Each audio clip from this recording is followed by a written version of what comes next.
I write in the main because we do have some of the voices of those who perished in the form of diaries, such as Renia Spiegel's. Diaries are different, not only because they allow us to hear the voices of those who did not survive. They are different from memoirs because they do not pose these methodological challenges. Irrespective of whether they were written by someone who survived or someone who did not, they are fundamentally different from memoirs because they are contemporaneous accounts. Simply put, the author of the memoir knows the end of the story. The diarist does not. The diarist may well be unaware of the bigger picture of what she is experiencing. For example, is the creation of a ghetto in her town part of a broader policy of ghettoization, or just something happening where she is? Whereas the person writing after an event may have a sense of how a particular German decree fit into overall Nazi policy, the diarist generally does not.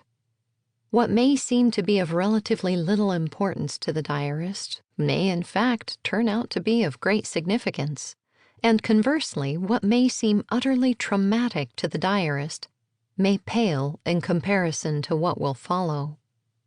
Most important, diaries offer us something that memoirs do not: an emotional immediacy.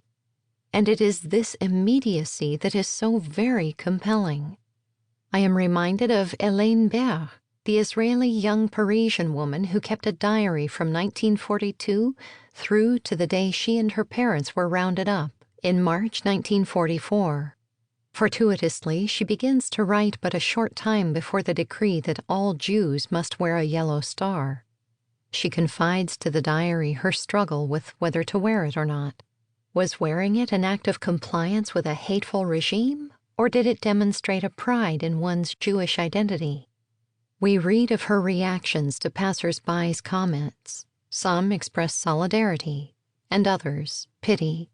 She reflects on them, not from a distance of many years, but on the day she encountered them. She does not, because she cannot, contextualize this act as the first step in an array of far worse persecution to come. In reading Renia Spiegel's diary, I was also reminded, as will be many readers, of Anne Frank's iconic work.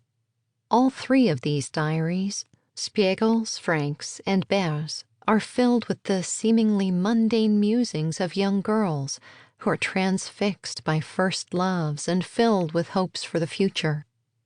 Renia Spiegel's diary is replete with familiar expressions of teenage angst, first love, first kiss, and jealousies that in retrospect may seem meaningless, but at the moment seem, at least to Renia, to be momentous.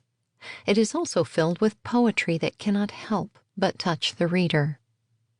We who read her writings are possessed of something she did not have: knowledge of the outcome.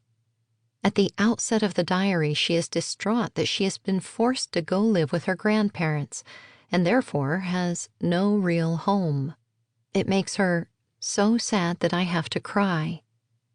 Not having a home will pale in comparison to what is to come. Had she written a memoir, she would have known that fact and might have flattened this traumatic moment.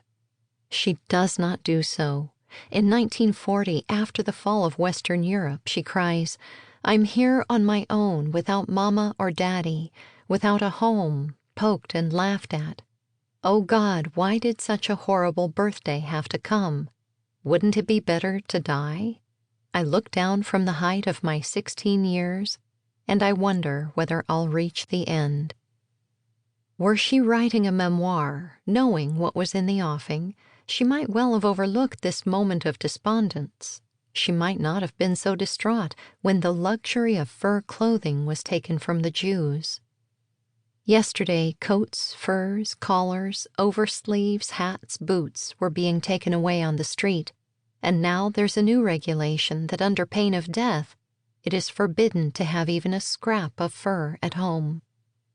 Nor does she know that what may appear to be a terrible fate might in fact turn out to be a life-saving.